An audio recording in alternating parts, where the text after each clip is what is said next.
মই 2022ত MBBSত এডমিশ্যন লৈছিলোঁ আৰু তেতিয়াৰ পৰা মানে এটা সপোন আছিল ডক্টৰ হোৱাৰ, সফল হোৱাৰ। তো সেই ধৰণে পঢ়া শুনা কৰিছিলোঁ আৰু আজি ৰিজাল্টটো পাই যথেষ্ট সুখী অনুভৱ কৰিছোঁ মই নিজেই। আৰু এই চেগতে মই মোৰ মা দেউতা, মোৰ শুভাকাংক্ষী, মোৰ স্বৰ্গীয় আইতা সকলোকে মানে ধন্যবাদ জ্ঞাপন কৰিছোঁ। আৰু কিমান নম্বৰ ৰেংক পাবলৈ সক্ষম হৈছে? মই ষ্টেটৰ ভিতৰত 188 ৰেংক পাইছোঁ। মোৰ সপোনটো আছিলে জেনেৰেল ডিগ্ৰী পঢ়ি ভাল প্ৰফেচাৰ হোৱাৰ, কিন্তু দেউতাহঁতৰ সপোন আছিলে কি ডক্টৰ হোৱা। তো মই দেউতাহঁতৰ সপোনটোৰ পূৰণ কৰিবলৈ মই নীট দিলোঁ। নীটত 3বাৰ নীট দিছিলোঁ।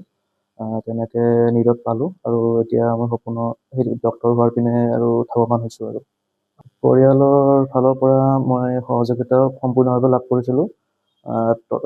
তাৰোপৰি মোৰ শুভাকাংক্ষীসকলে মানে চবেই আৰু মিলি কিনে মোক যথেষ্ট উৎসাহিত কৰিছিলে। মানে সকলোৱে সপোনবিলাক ভাঙি পেলাব নালাগে, সপোনটো ৰাখি কিনে নিজৰ নিস্বাৰ্থভাৱে কাম কৰিব লাগে। আৰু কষ্ট অলপ হ'ব, কিন্তু কষ্টখিনি আৰু মনৰ ভিতৰতে ৰাখি কিনে যদি আগবাঢ়িব পাৰে তেতিয়াহ'লে নিশ্চয় ডক্টৰ হ'ব পাৰিব। মই মোৰ লগৰ বেটছমেটবিলাককো ডক্টৰ হোৱাৰ কাৰণে শুভকামনা জনালোঁ।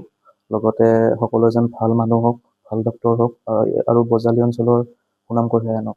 আচলতে আমাৰ ফালৰ পৰা আমি অভিভাৱক হিচাপে যিখিনি দিব লাগে সেইখিনিত আমি সহযোগিতা আগবঢ়াইছোঁ। তেওঁ নিজে যিমান পাৰে তেওঁ কষ্ট কৰিছে আৰু কষ্টৰ সফলতা তেখেতে আজি পাইছে। গতিকে আমাৰ ফালৰ পৰা আমি অভিভাৱক হিচাপে যিখিনি দিব লাগে সেইখিনিয়ে।